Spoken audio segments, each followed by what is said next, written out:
If you have a program that needs to do some mathematical calculations, like computing the square root of a number or computing the power between any two numbers, then there is a special class called math that provides many of these standard calculations as methods.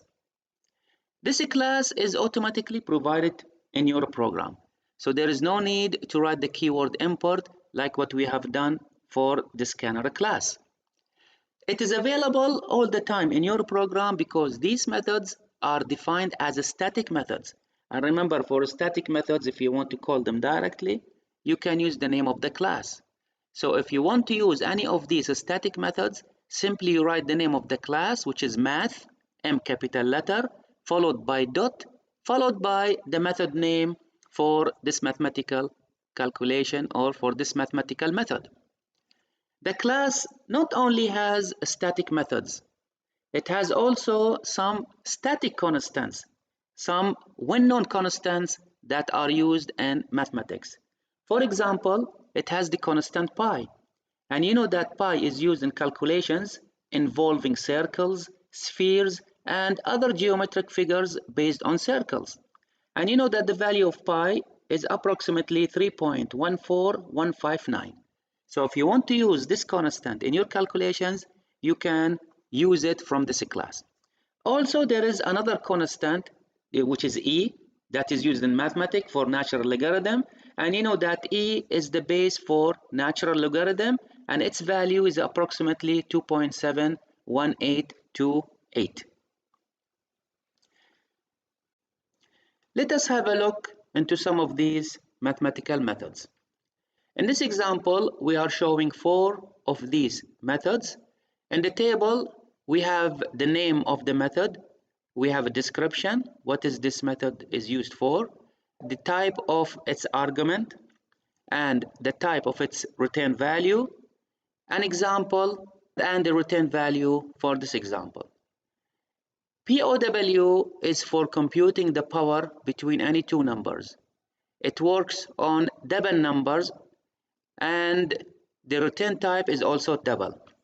As an example, if you want to use it, you write math.pow power and you put the two numbers. So here it is going to compute 2 to the power 3, and the answer is 8.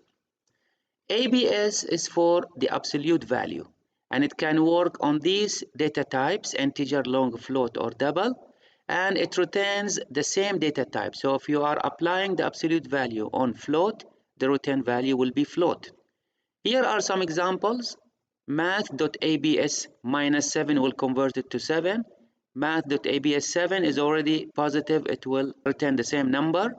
And for double or float, it returns the same data type. The last two methods in this table are used for finding the maximum and minimum between two numbers. Their input data types can be integer, long, float, or double, and they return the same data type. As an example for maximum, here is finding the maximum between two integers, and here is an example of finding the maximum between two doubles.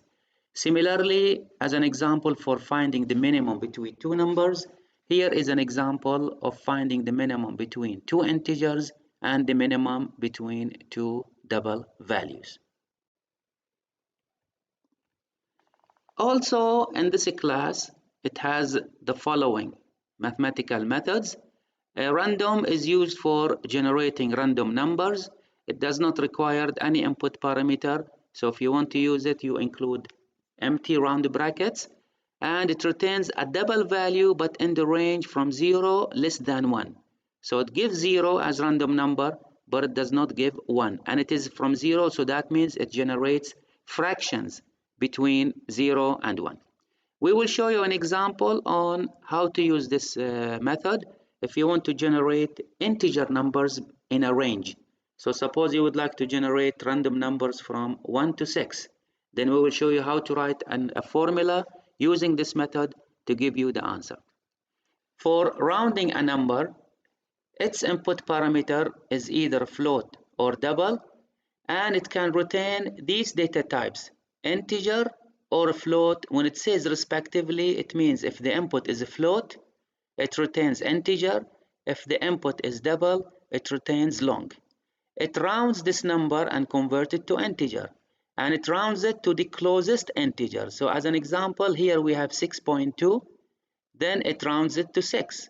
But 6.8, it rounds it to 7. So that means after the decimal point, if it is 5 or above, it adds 1 to the integer. Next, we have two also other methods for converting double into integer. One is called ceiling, the other one is a floor. Both of these methods, their input parameters double and they retain double. For ceiling, it rounds the number up. So if it is a 3.2, it rounds it to the integer that's on top of a 3.2, which is 4. And for a floor, it rounds down. So it rounds the number closest to the integer down, even if it is close to the top number. For example, 3.9, it is close to 4. But the floor, it makes it close to the down number, which is 3. So that means it ignores the fractional parts. For a floor, it ignores the fractional part. 3.2, it becomes a 3. 3.9 becomes a 3. However, for ceiling, it makes it to the top integer. Even if it is close to 3, 3.2, it will make it to 4. And 3.9 also will take it to 4. Last, we have the square root. And if you want to use the square root, it works on double and it retains a double value.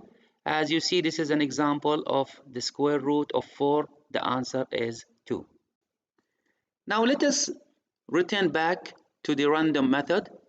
As we said, it generates random number in the range 0 to 1, including 0 but not including 1.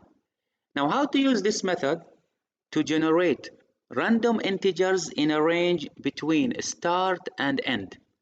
The answer is by using this equation. First, we multiply math.random by end. Next, convert it to integer. Then we add it to start. To show you how this equation works, suppose we want to generate random numbers from 1 to 6. So start is equal to 1 and end is equal to 6. Let us first consider the first part of the equation, which is end multiplied by math.random. The result is converted to integer. What is the minimum generated number by this method? As mentioned, it is 0. So 0 multiplied by end, which is 6, so the answer is 0. So that means this part of the equation, the smallest value is 0. Now what is the maximum generated number that we can get from math.random? Notice here it says less than 1, so it never reaches 1. So when you multiply this value end, which is 6, by this, let's say 0.999, then it will never reach 6. So when it's converted to integer, then the maximum value we will get is 5.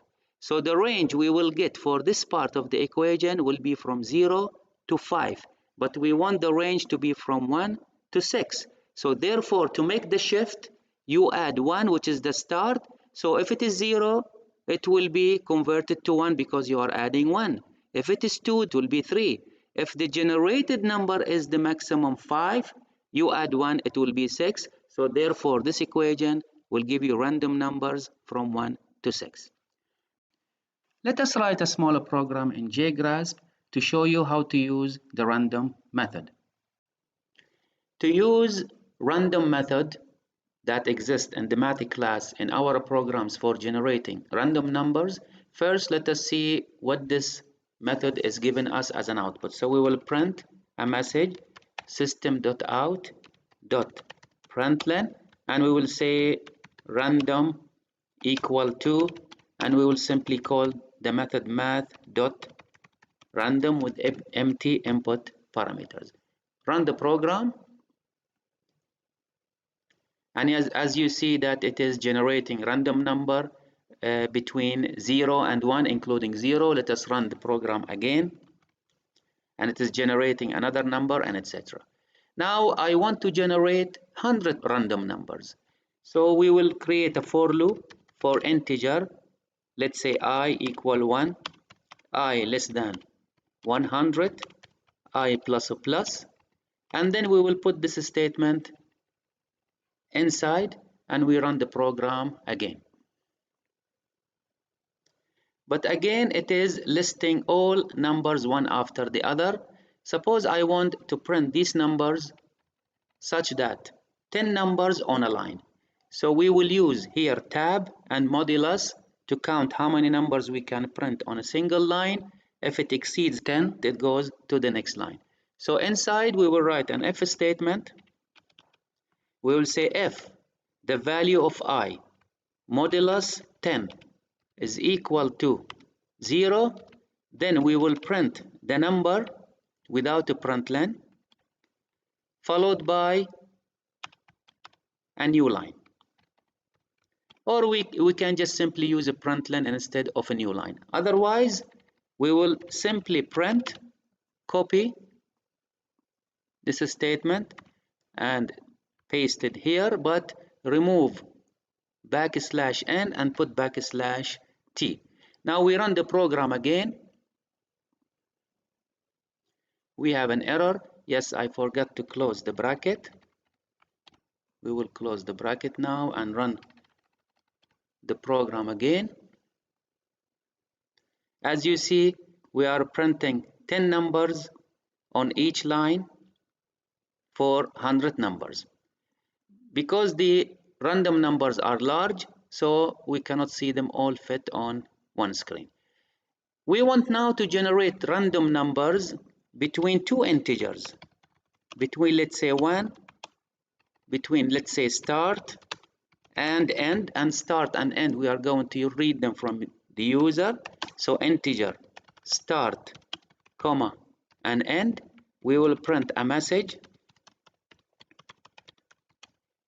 enter two integers.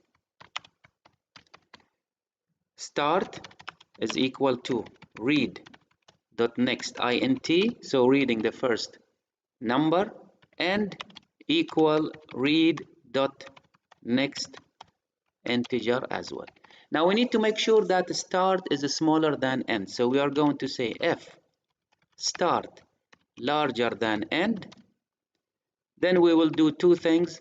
We will display a message on the screen, system.out.println. We should write the first number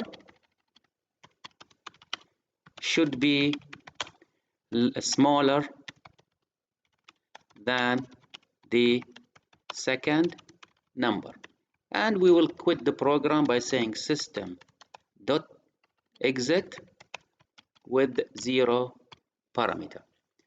But if the first number is smaller than the second number, then here we should change the equation. Probably we want to save it into a variable. We will call it rand, and we write the equation.